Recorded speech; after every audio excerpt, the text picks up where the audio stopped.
So marking the hem, um, just like fitting the bodice with the proper undergarments, it is important to wear your any different shoe types, and so I'm going to be wearing this with pattens most likely. I popped on my pattens to make sure that I have the right height going on, and with that I am pretty darn close to what I want. And so you let the fabric pool over your body and onto the floor, and then what I do is I brace it here on my thighs with my hands, and then that way I go down and it's not moving, and I can flop it over and you can mark the ground. And then double check, release, and stand up. And yep, so that's going to be where the ground is.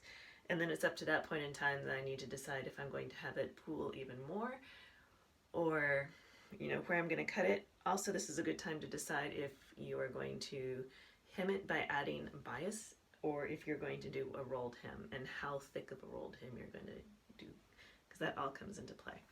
But let me do the same thing on for our side. Get it a nice pool, pin it to your leg, and then bend down and mark it on the ground.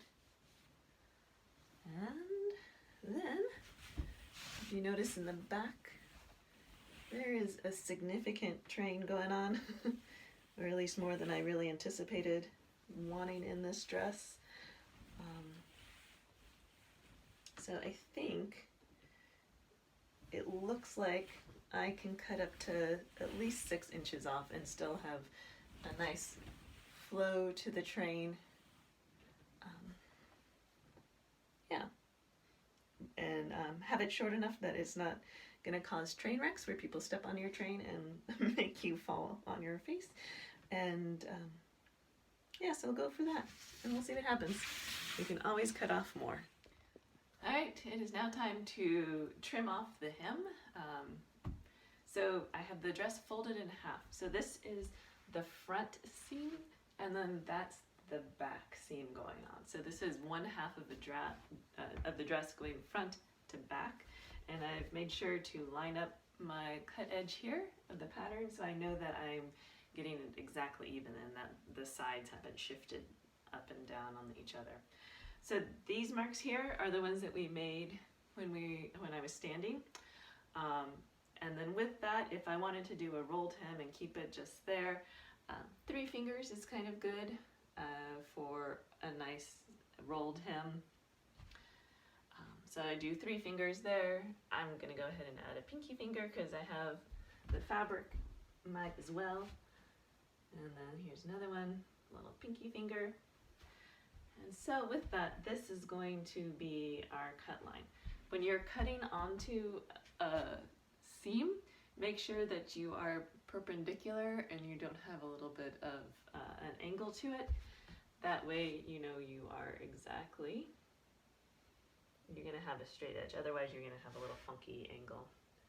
And then with that, we just kind of come in and we try to line up these marks as best as possible.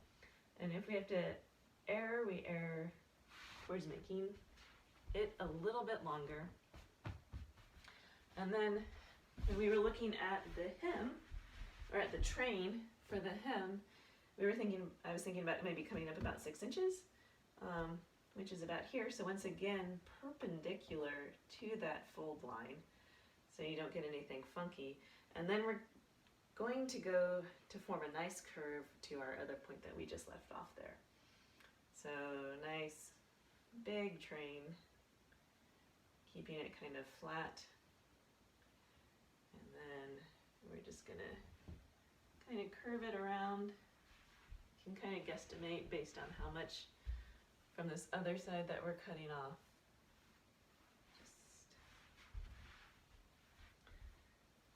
And again, because this is going to be a pooled hem, no one's going to know whether or not it's exactly right or not, which is the joy of the big sloppy pooled hems. They can be a little bit more of a pain to walk in,